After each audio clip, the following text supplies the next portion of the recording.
Operation Majestic 12, the crashes, the reverse engineering, and the cover-up. That's the focus here today.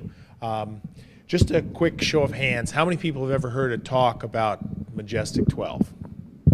Really? Okay, about half the audience, or no, 2/3 possibly.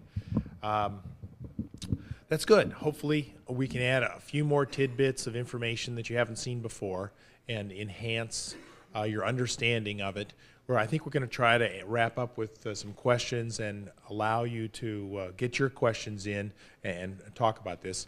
I'm going to do the first half, and my father's going to do the second half, and that's sort of our plan. This is the outline of the talk. Everybody asks, well, you know, how many documents do you have? What's the timing? What's the scope of the documents? So forth. You know, the basic questions of, well, what do you got?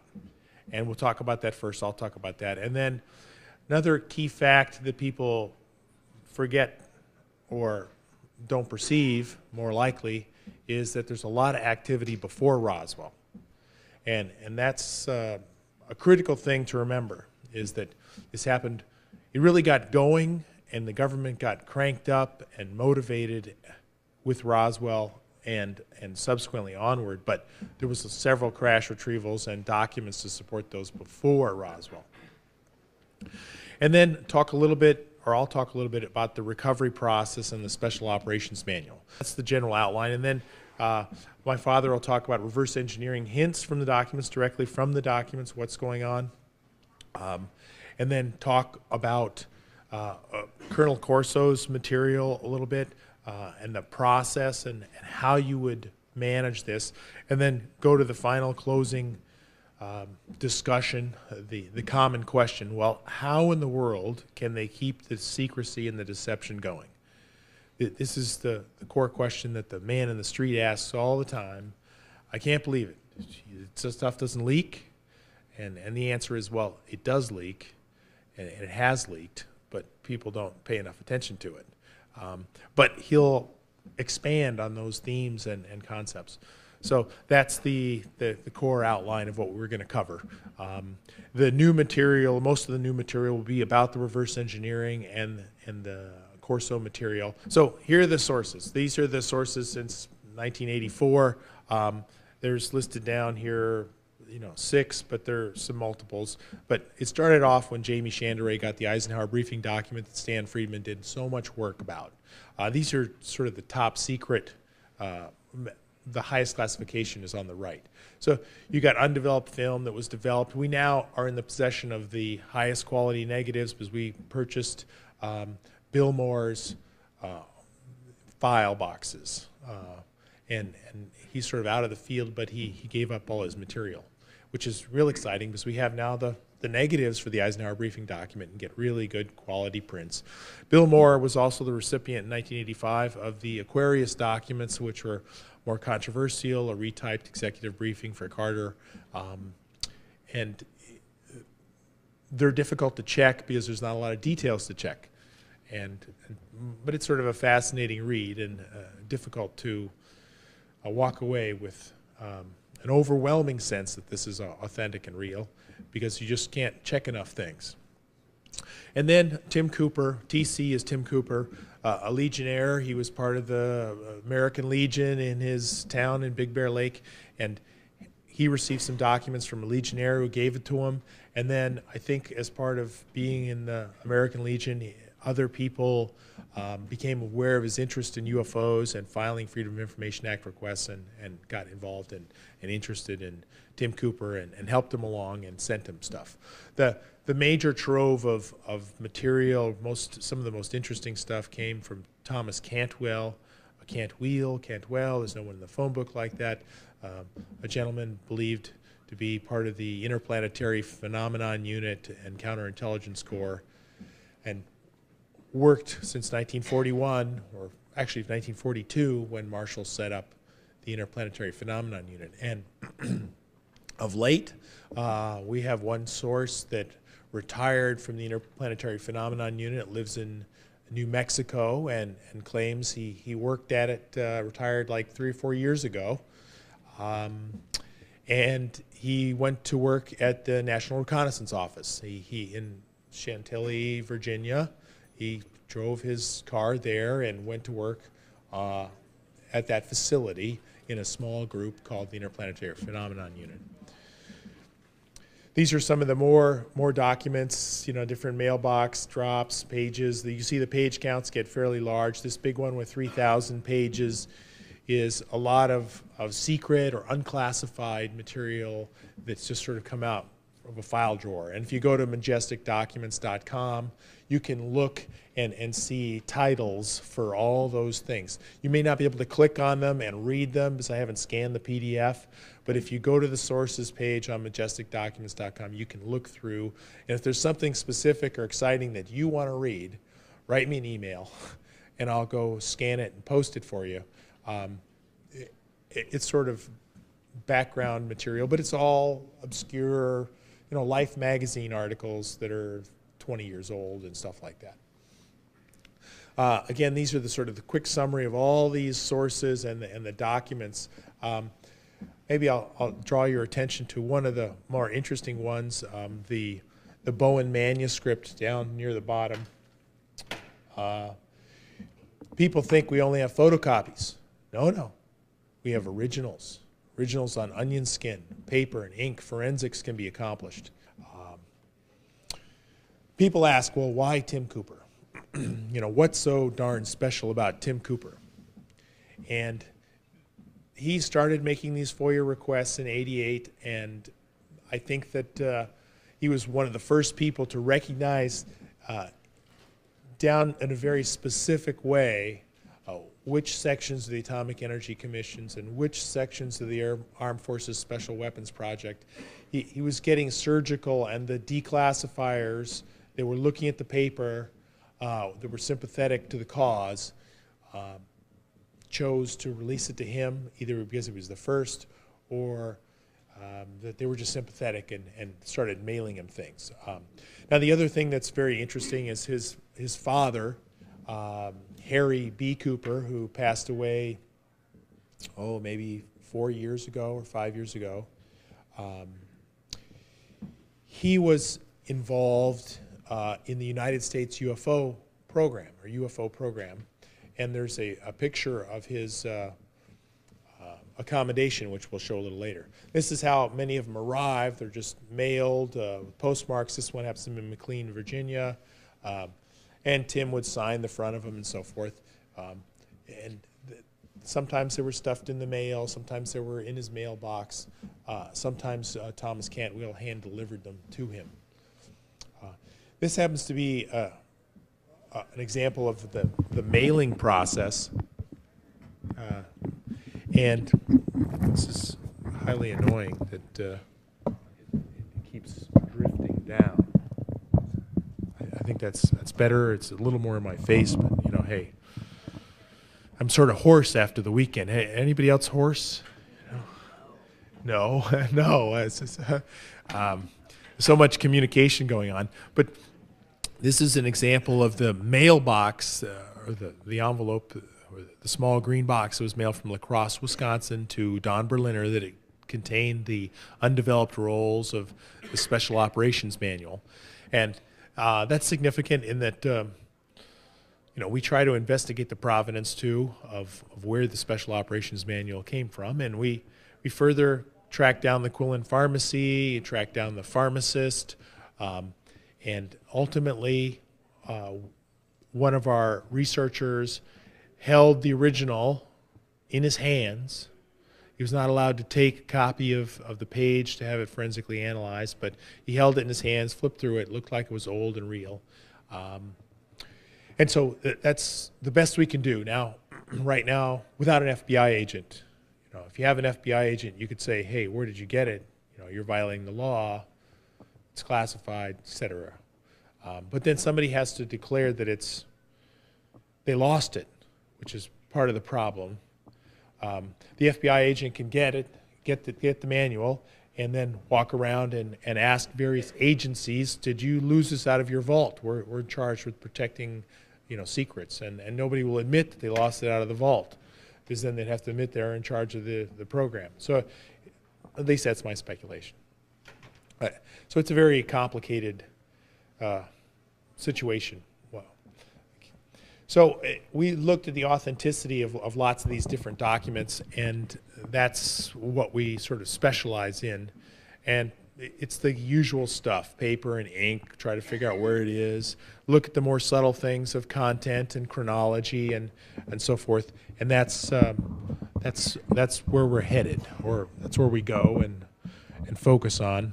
I'm always in search of anachronisms. Skeptics generate anachronisms, and that's why skeptics are good. Skeptics say, it's all fake because, hopefully. Some of them just say it's all fake. That's problematic. They just sort of pontificate. But if they say because, then there's something to go work on. Stan says, there's a problem here. These signatures are the same on a couple pages of these 4,000 pages. That's great, Stan. Fine. Well, we got to go figure out how to test that hypothesis in the archives and find proof. So that's what we focus on and do. So let me go to the 4 recoveries before Roswell. There originally was this War of the Worlds in 1938, which created a perception in the public's mind that we would panic. And in fact, not many people panicked, and only one person died of a heart attack, and one person ran a red light at the War of the Worlds airing, but the perception was that there'd be a lot of panic.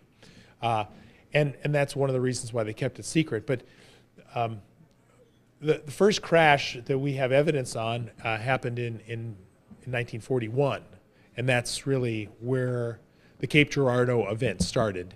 And that's we'll talk a little bit about that. There was 2 more in the documents. It never seems to stay. It just sinks. Hopefully, it's not like the stock market. But falling.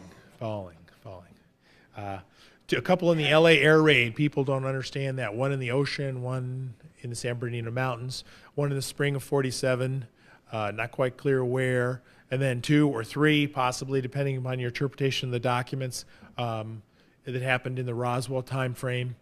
And then there's been oodles of crashes since. And you heard Paula Harris talk about Corso's comments about crashes, and then there's other crashes. So, and I'm working on a book on crashes, nothing but crashes. There's be like 65 or 75 crashes, and their authenticity and references, and try to do a good job of discussing the sort of encyclopedia of UFO crashes.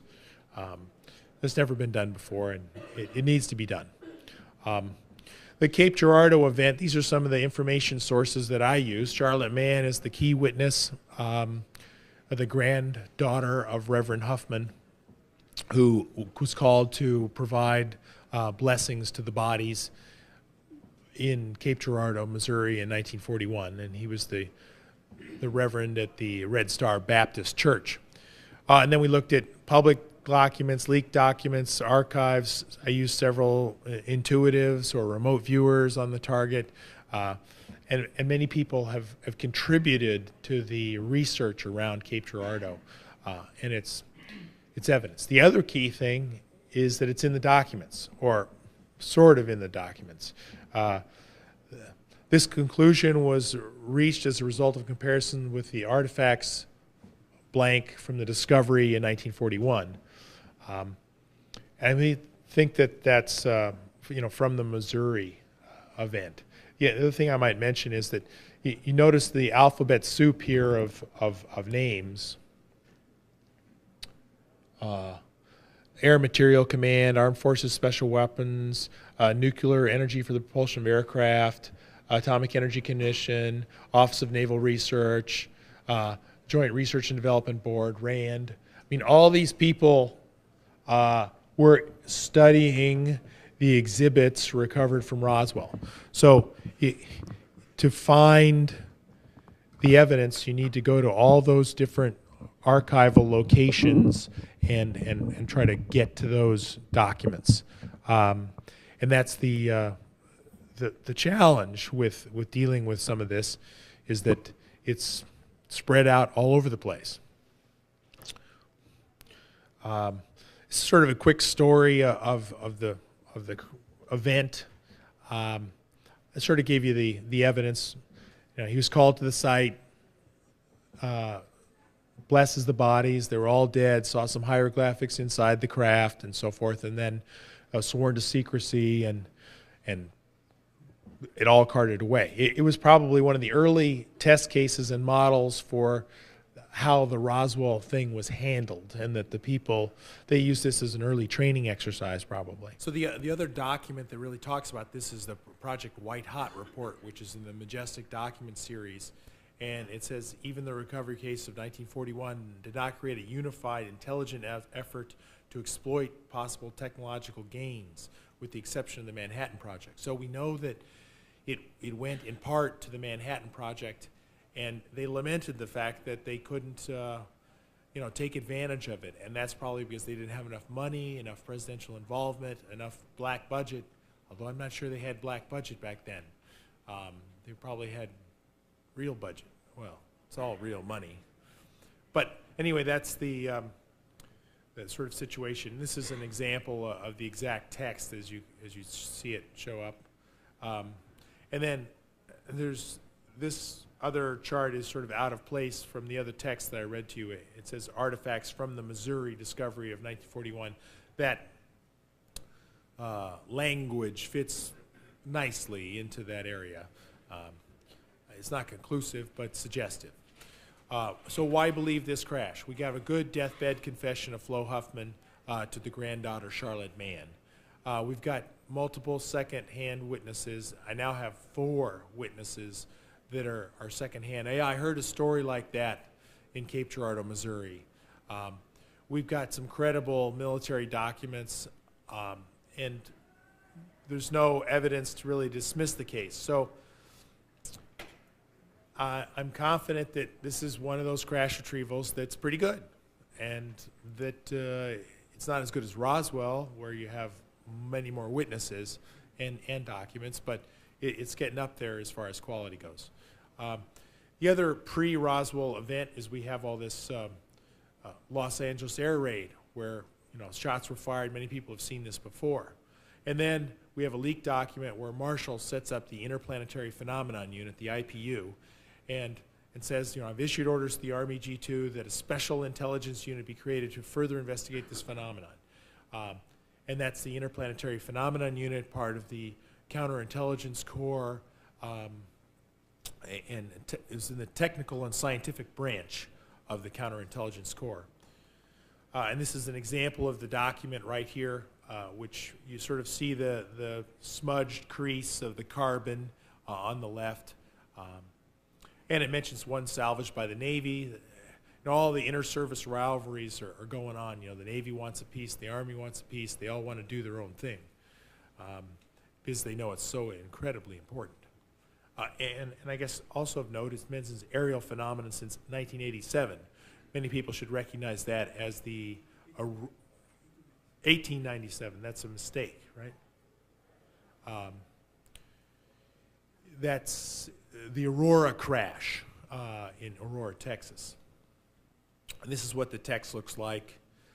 This is a file number. It says Office of Chief of Staff, OCS. There's 2 numbers there. The one on the bottom refers to a secret memo that's found in the National Archives that shows the LA air raid discussion, and the other refers to a top secret memo that further talks about the interplanetary phenomenon, which is we don't have.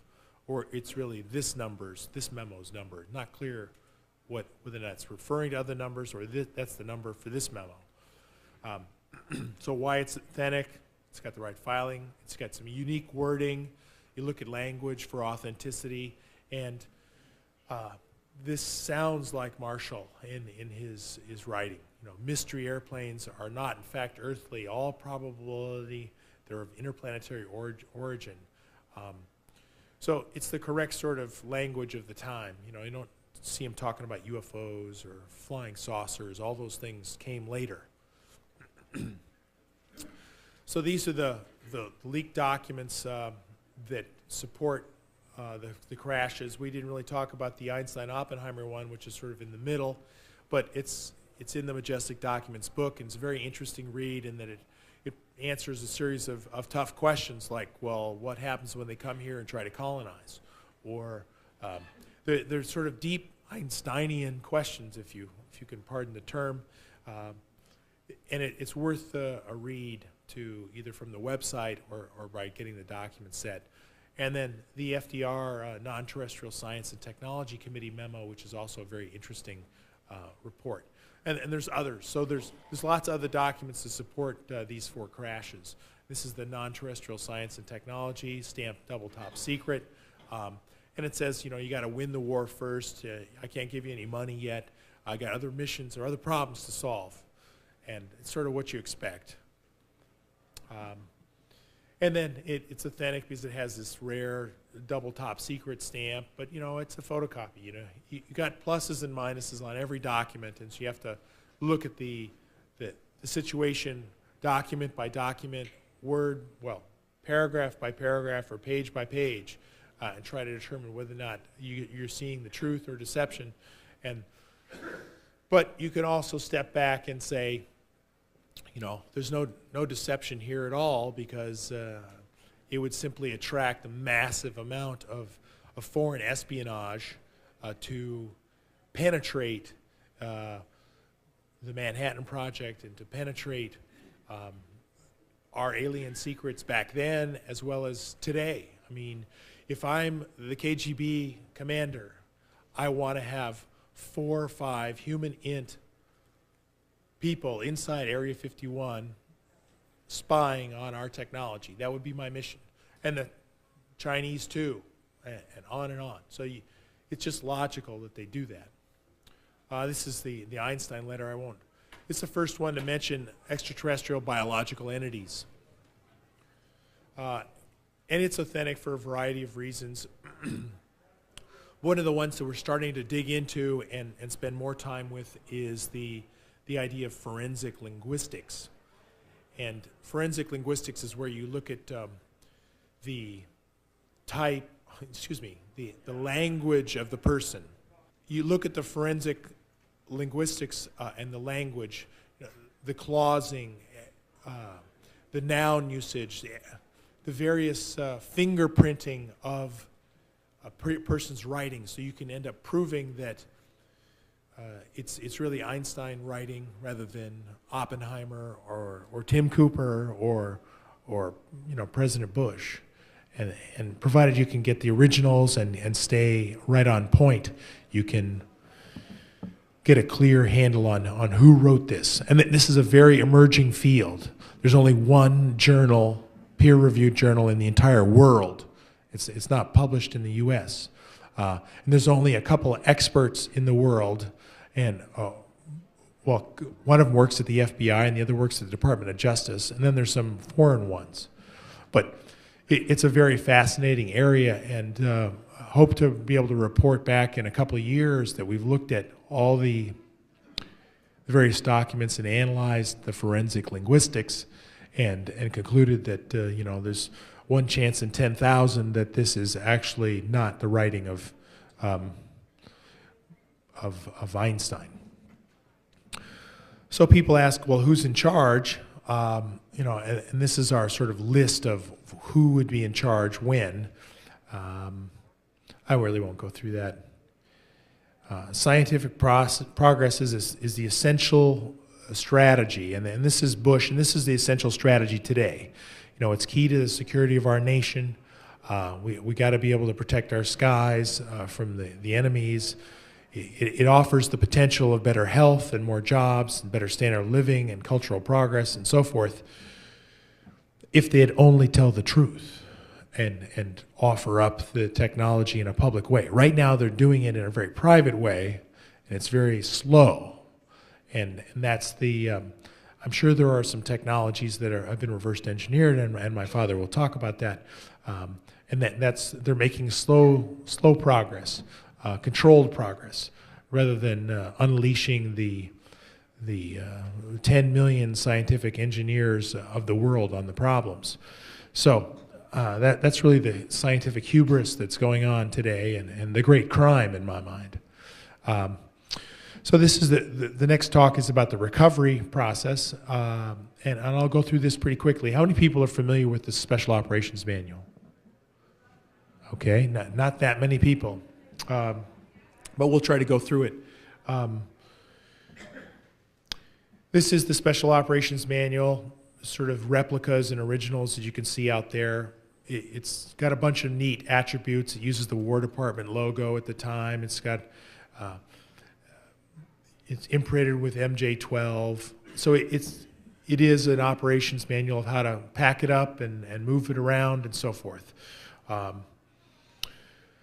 It describes craft, and it describes the importance of keeping the public in the dark, and how to crate things up and ship them off, where to ship them off, and so forth. And all that has to be somewhere. You know, this sort of document has to exist. It's too complex to memorize. You sort of want to just look it up. It's a picture of the fingers and the various crashes. It's a triangle craft in 1954. This is a paragraph about deceptive statements and what you should do. You know, you can lie through your teeth. You know, tell them it's a meteor, tell them it's a downed satellite, a weather balloon, a military aircraft, whatever, a toxic spill. And today you'd say, oh yeah, it's a biological weapons outbreak. Oh, somebody launched a dirty bomb. You know, and they would cordon off the area and try to pop up the UFO. They have some descriptions of the EBEs in the document, type 1, the chalky yellow type, and type 2, that's an EBE type 1 picture, the type 2 alien, sort of the typical gray alien. And there's a picture of that sort of forensic drawing. And then type 1 and 2 in an imaginary underground base. There's a lot of tunneling machines out there, and they're not all accounted for. And so my key conclusions here are that UFOs are a national security threat. We've heard in other documents that they're not, but they're clearly a huge national security threat. And I'll talk about that in just a second. There are also credible leaks in the veil of secrecy. Project Moondust and Project Bluefly, crash retrieval recoveries. There's official release documents that you can keep digging for. And that is the crack. There's witnesses that are alive. There are people that are interviewable. So that's the official, reasonable, investigative journalism track to go down. But naturally, technology is the big concern. You know, the fear that the good stuff is going to get into the hands of the Soviets is probably already there. They have their own crashes. You know, what are they going to do when a crash happens in Spain, and they haul it out on TV or something? Public reaction is, of course, the challenge, the menacing wild card, and we don't know what's going to happen. You know, what's the religious impact? Well, it sounds like the Catholic Church is all wired to go. The question is, how in your face is the announcement from the government as to what the reaction is? If you tell them, well, here's an alien cadaver, let's look at this and study that, that's one thing. If you tell them, here's a UFO propulsion technology, and let's park it over the North American grid, and we're going to now supply a free electricity for half the United States. It's sort of a secondary problem.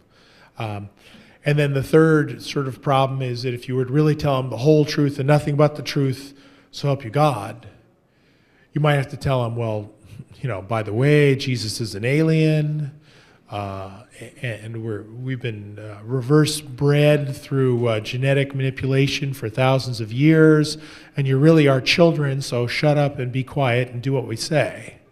And all those things are all very richly problematic. The point is that in 1952, von Braun was on TV saying there's satellites. We're going to artificial satellites we're talking about. You know, it was in the popular media. There's gobs of evidence to say that it was a very credible deceptive statement. And the fact that it was not 5 years earlier or 5 years later. So it fits beautifully. So And then my last sort of slide is that, or a couple last slides, is that UFOs are a national security threat. They've reprogrammed ICBMs, as Salas has mentioned, and it's clear that they abduct global citizens at an alarming rate without their permission. And so there's a huge level of problem and associated national security concerns with this. So at this time, let me turn the presentation over to my father, Bob Wood. Thank you. Thanks. Okay, let's go down the reverse engineering trail for a little bit now. And one of the first things that you do in thinking about reverse engineering and the documents is to go back to the documents and see what they say. So what I'm going to do now is to show you some excerpts from the documents where our government and specifically discusses the merits of doing the reverse engineering. Here's the first one, and these are actually chronological for the documents we have. In FDR, in 1942 document that Ryan talked about the material in possession of the Army may be of great significance toward the development of a super weapon of war. And then in 1944, when he was telling the Non-Terrestrial Science and Technology Committee, he said, it's understanding the non-terrestrial science and technology is still greatly undiscovered. Then in 1947, the key phrase was non-terrestrial science in my report warrants immediate attention. This was Vannevar Bush II, President Truman. And then in the first IPU report in 1947, the team that went out on the site to Roswell, these were basically, people on site, said that there were possibilities not found by contemporary science. In 1947, we have the story, which is actually, it's not a leaked classified document because it came from the archives, but it describes optical waveguide fibers similar to glass rods with the point emphasized that they have a plastic cladding wrap. And it was 7 years later before we realized that cladding wrap to reflect the light inside the optical fiber was the key to making fiber optics. The White Hot report talks about viewing may have been achieved by a form of television imagery, and also in the same report, I think this is very significant because it starts to bring into mind, it says a very tentative working theory was expressed by scientific members of the inspections team that the pilot-aerodyne interactions may occur via electronic non-word symbols feeding impulses to the brain and vice versa, all of which may suggest a non-inert quality of the material's existence as being a product of artificial intelligence, one of the earliest uses of the words artificial intelligence, and also highly consistent with what Phil Corso described as one of the artifacts that he got. I'll talk about later. Then we have this classic one, to me, was when they were talking about the circuitry associated with the motor, they found a series of fine grid-like lines intersecting groups of dots arranged in circular patterns, and this clearly is a description of an integrated circuit, like 10 years before we started to do it. And also later in White Hot, we talk about the laws of physics and genetics, and an opportunity to extend our technology beyond the threshold we have achieved. And this is the one I think that Ryan showed. Even the recovery case of 1941 did not create a unified intelligence effort to exploit possible technological gains, with the exception of the Manhattan Project. Now this is interesting. It's suggestive here that we might have used the 1941 recovery in some way to assist our Manhattan Project for the development of the atomic bomb. We now have an opportunity to extend our technology beyond the threshold that we've achieved. And then the rest of this particular paragraph is blacked out, which suggests to me that relationship to the Manhattan Project may have been very important to conceal. The first annual report of 1951 talks about reconstructing the technology, the use of microcircuitry being important for interplanetary space travel, and new virus and bacteria agents might launch medical science into unheard of fields of biology. That sounds like a breakthrough. And they're talking about the human makeup understanding through EBE research will bring a varied wealth of information on how cells replicate themselves and may help in the development of new drugs and markets, a little bit before the discovery of DNA. And then finally, you have an aerodynamicist looking at the information and the propulsion system, saying that integration of hydrogen-based fuels and electrohydrodynamic technology may open up for us development of a super aerodyne with Mach 5 capabilities. Actually, I don't know of any airplanes that now fly at Mach 5, even though we go through that as we go to space. Okay, so what I've been just doing is I've been talking about the hints from the documents. Now let's go to the next step and ask ourselves, more specifically, what are the clues that we have from Phil Corso or from our other work? Now in 1945, we had underway the flying wing. Now you remember that the war ended in roughly August or November, somewhere in there, 1945. So clearly, we had a group of people in charge of our military who were depending strongly on technology to win the war. And here's an example of the flying wing. Now this is probably not dependent upon any extraterrestrial technology, but we had a mindset that was conscious of the importance of science and technology in our strength militarily. And that was reflected by the next 4 memos, which are not leaked, but they're from the archives. The Advanced Study Group in 1947. And incidentally, I might point out that the file contents are missing from the National Archives for this Advanced Study Group. The Research and Development Board in 1949, which was critical. And the Wilbur B. Smith memo, which I think you've seen before with other speakers, emphasizing the importance of the recovered technology. And then finally, the Flying Saucer Analytical Report, which I think I've already quoted, talking about the development of optical waveguide fibers. So now let's turn to Phil Corso. He began, as you know, as an ordinary soldier, and they gave him a test, and he passed the test with 100% in half the time that everybody else took. So this guy was smart, and they sent him into intelligence, and he went to Rome, and apparently he was very effective in counterintelligence in Rome, and he kept getting promoted. So pretty soon he got promoted to the point where he was in charge of the Foreign Technology Division. In the Foreign Technology Division, he had the responsibility to keep track of 4 things. First, foreign developments of the world. Second was foreign intelligence and development not of this world. Now this was specifically in his mission charter. And the reason I say that is because I think Paula Harris this morning held up a copy of the book that had been written in Italian, Dawn of a New Age. And if you read this book, this is exactly what he said in his memoirs to his kids that he was responsible for as the head of FTD.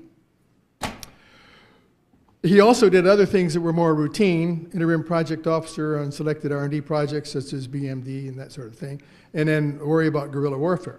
So here was a guy who was in the right place at the right time to be responsible for reverse engineering of UFO technology. And in fact, if you look at what's in the book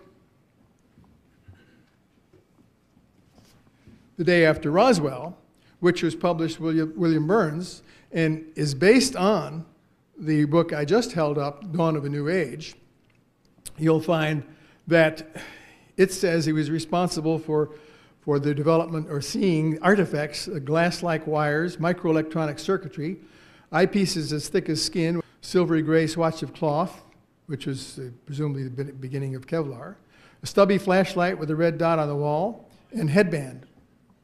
So those were in that book. Now the ones that are in blue are the ones that were also in the Dawn of a New Age book that was his own memoirs, where he said he personally handled them. There's a video clip that shows an interview with him where he stated that actually he did handle the stubby flashlight that caused the red dot on the wall, which could have been either a laser or a communication device for psychic communication, or maybe both. Now, the quote for fiber optics from the Dawn of a New Age is the ends of the wires, about 12, which appeared to be frayed, were intermittently emitting bright colors. Upon examination, it was found that they were not wires, but appeared to be glass or transparent tubes. They could not be broken or cut and thought to be a quartz-type composition. So this is clear that Phil Corso is handling this piece himself. Now, from the book, The Dawn of a New Age, he identified these 11 different devices that he believed were reproduced as a result of our reverse engineering. And each one of these needs to be examined from the point of view of the public record to determine what is the probability that they came to pass that way. I think there's excellent arguments that, in my mind, that lasers were helped that way, the super tenacity fibers. One of these that I especially want to mention is his particular preoccupation with the molecular alignment. And according to what Phil said, that if the molecules or atoms were aligned in a particular way, then the material was opaque. If they were aligned in a different way, the material was transparent. So these were suggestions from Phil where he said he believed that these were reverse engineered. But he didn't claim that he was personally involved in all of them. So it remains for some researcher to go into this and do the process of checking it. Now, Phil was a military man, and he had made a list of the 11 things that aliens or EBEs do that are not helpful. He did not have a list of things that they have done that are helpful. And so that was his frame of mind, was to learn what we could and not expect anything from them.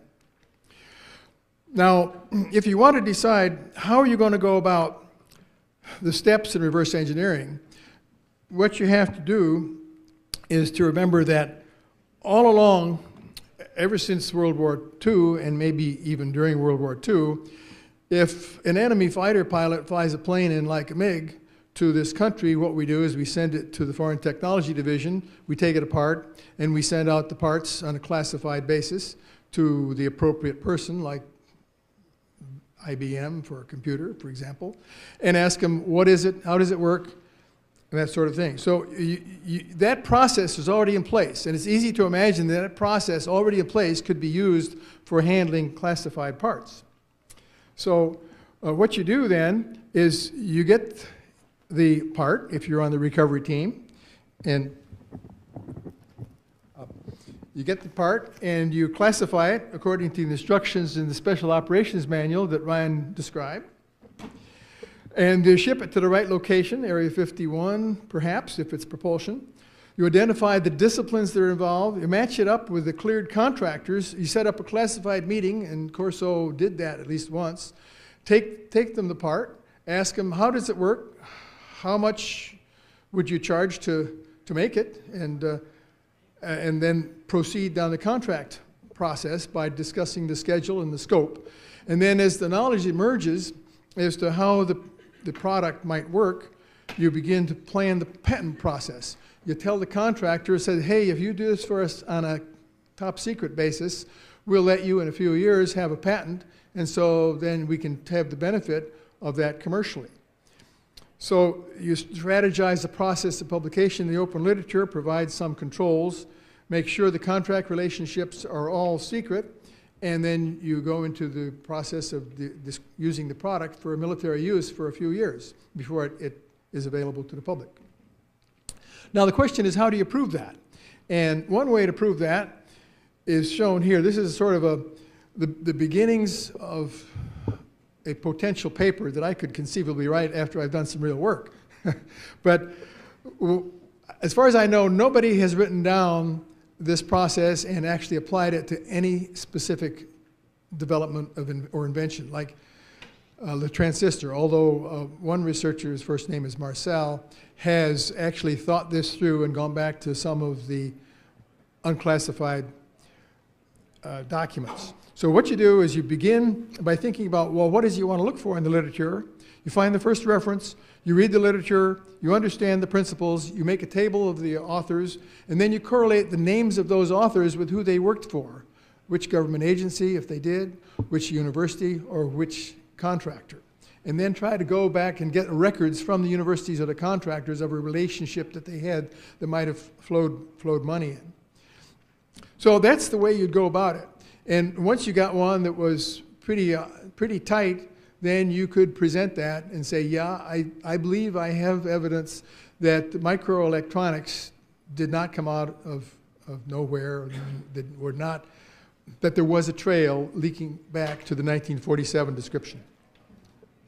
So now we're at the last topic of the talk, where I'm going to answer the two questions that many people ask me if they don't know anything about the subject, like most of you do. And that is, why would the government want to conceal this from the public? And because everybody knows that things leak in Washington in a few milliseconds, how on earth did they do it? So we'll go through these ideas. Now, again, we're going to begin with what's in the documents. And in fact, this is a list of 7 different reasons in the White Hot report that says if we went public, the results would be damaging, even fatal, to the world political structure as it now exists. That certainly is in harmony with the idea of the X conference. The following considerations are the opinions of the committee.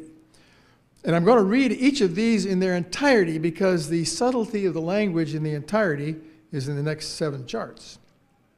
No, next 2 charts. Public trust of the political institutions may be eroded and possibly held in disrepute.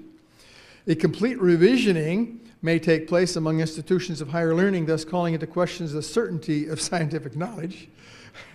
The ability of the armed forces to secure national security put in jeopardy and possibly lead to undue fear and disorder. And this one is interesting because the 2 center lines are blacked out. But the last person to black it out before they sent it to Tim Cooper didn't do a good job. So if you hold an intense light behind it, you can read a couple of the words in these 2 blacked out lines. And those words are tremendously and currency value. So it reads, monetary and financial institutions would suffer tremendously, currency value, and industrial and commercial energy providers. Looks to me like that's a relationship between the banks and energy. Imagine that somebody had in mind a replacement for our petroleum. Going on then, is history and religion in the political context would probably suffer the most damage, causing unprecedented upheaval in social and psychological well-being. Political repercussions may occur in our diplomatic efforts in containing the communist threat to our democratic interests.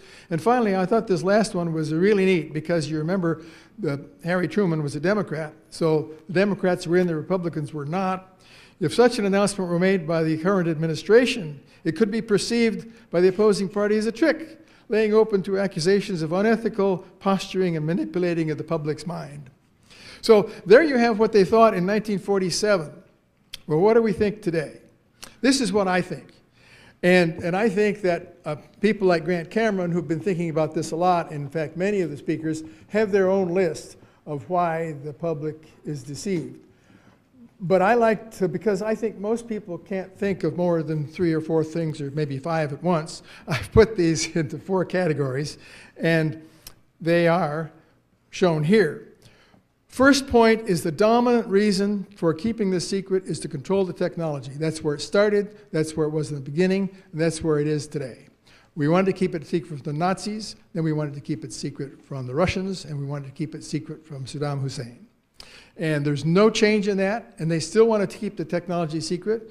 And this is a point, for example, that Stan Friedman has often made, is you don't necessarily want to tell all you know.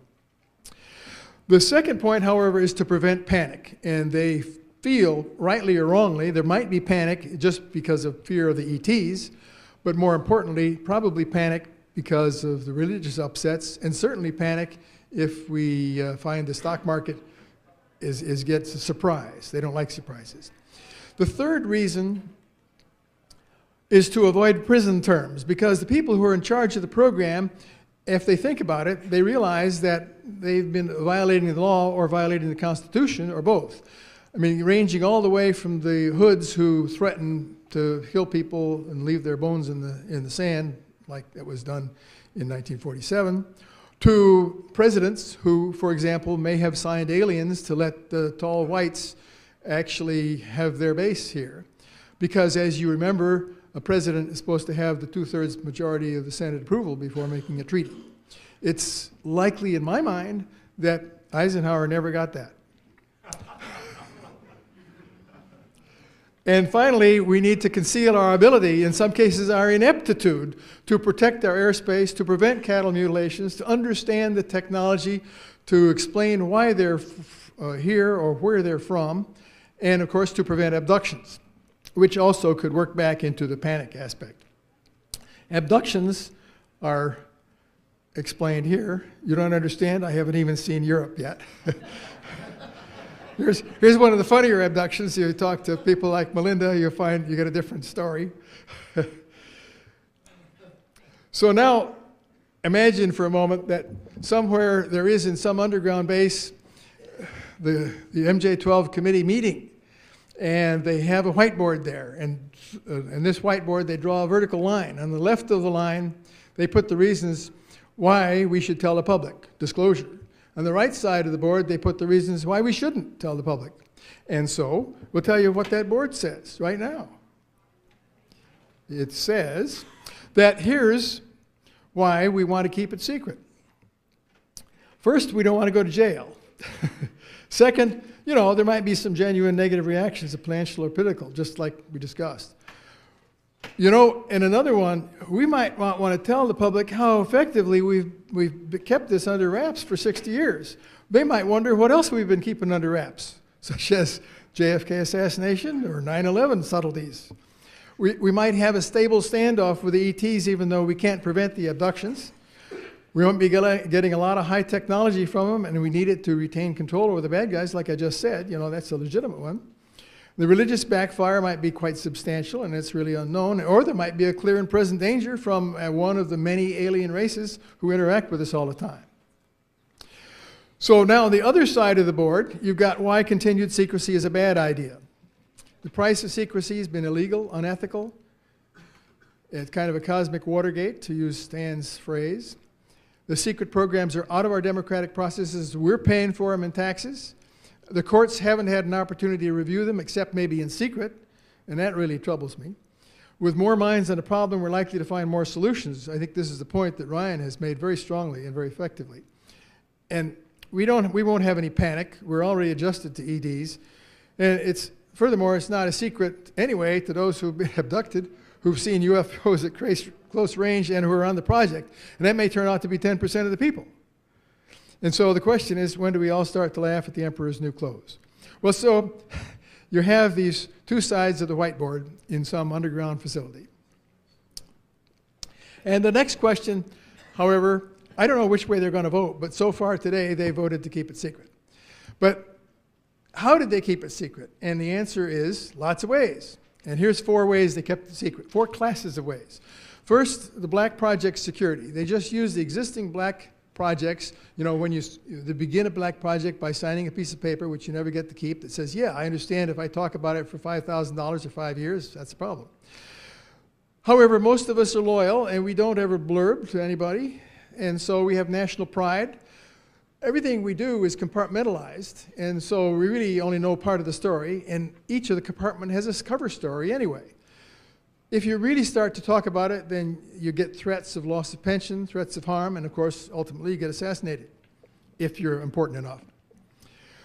The second class is we have a gullibility. Basically, the most gullible ones leading the pack are the scientists who say, well, I'm not going to believe this until I see a piece.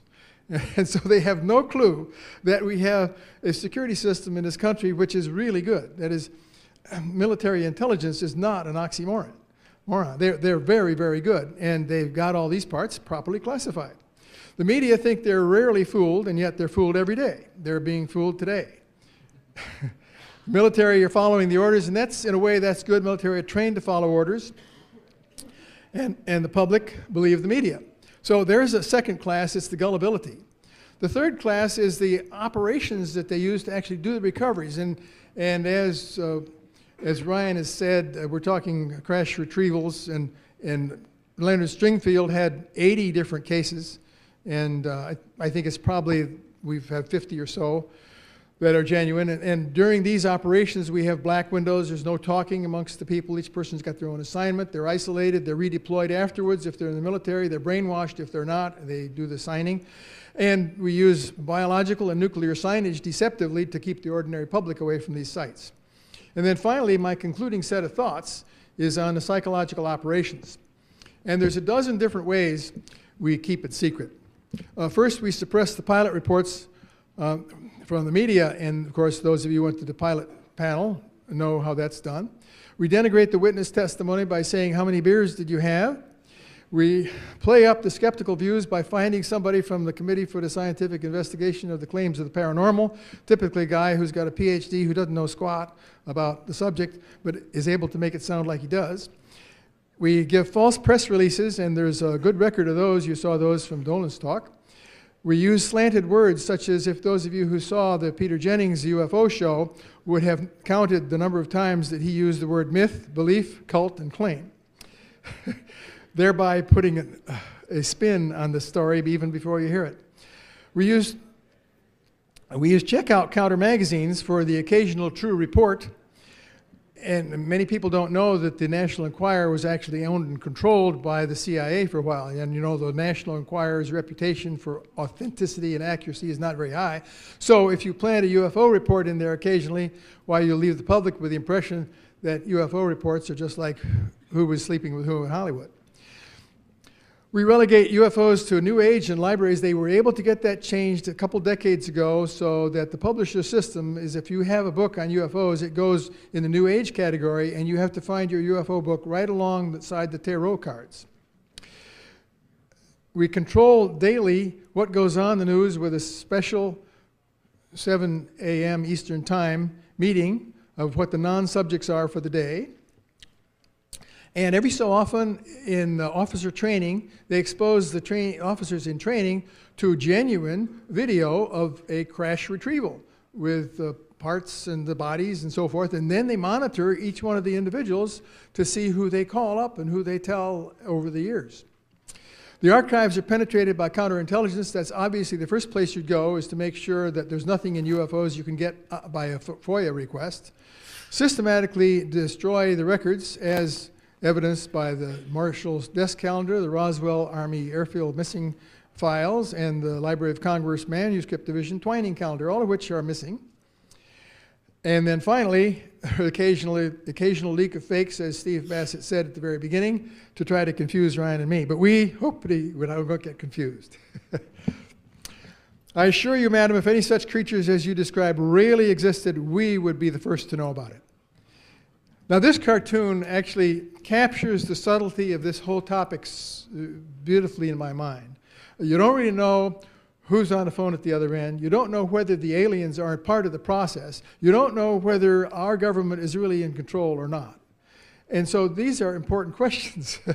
And I think MJ12 can answer those questions, but I don't know the answers for sure. I don't think that our government is really in control of the entire process right now. I think it's shared with other governments.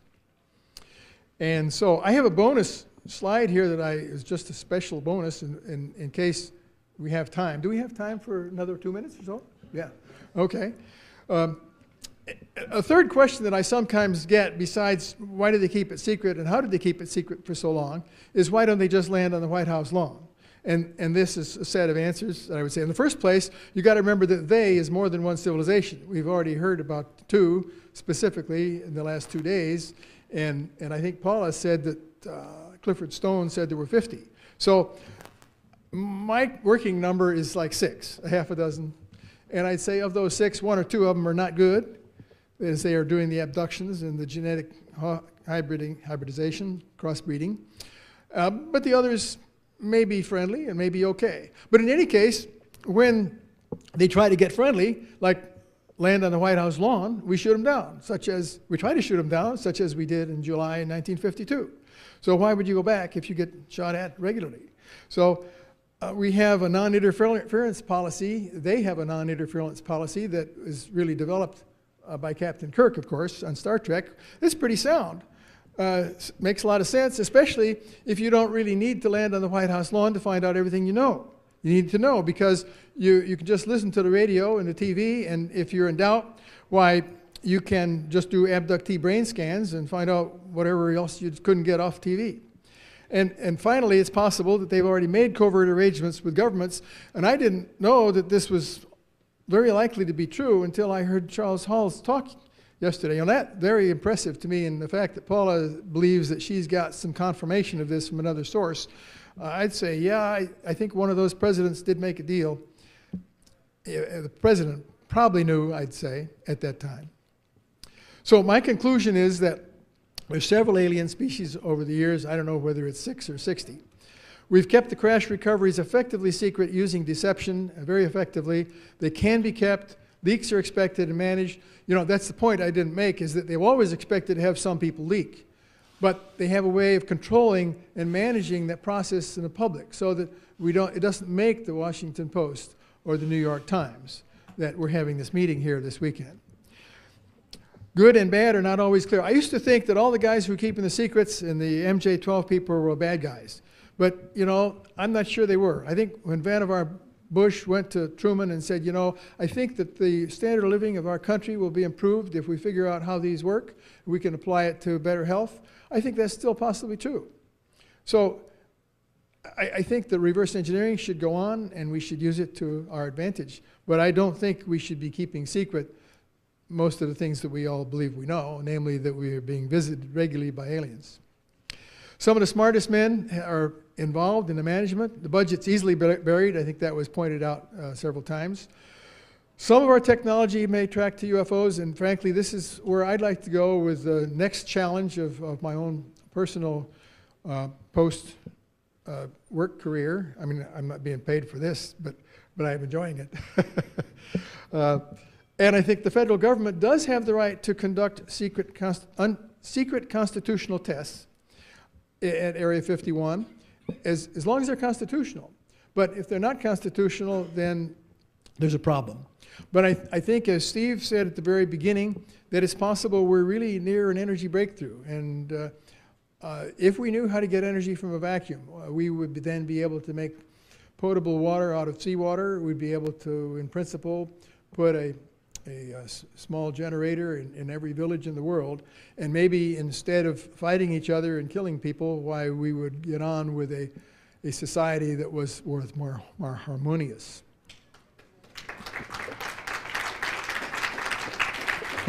Thank you for that thought.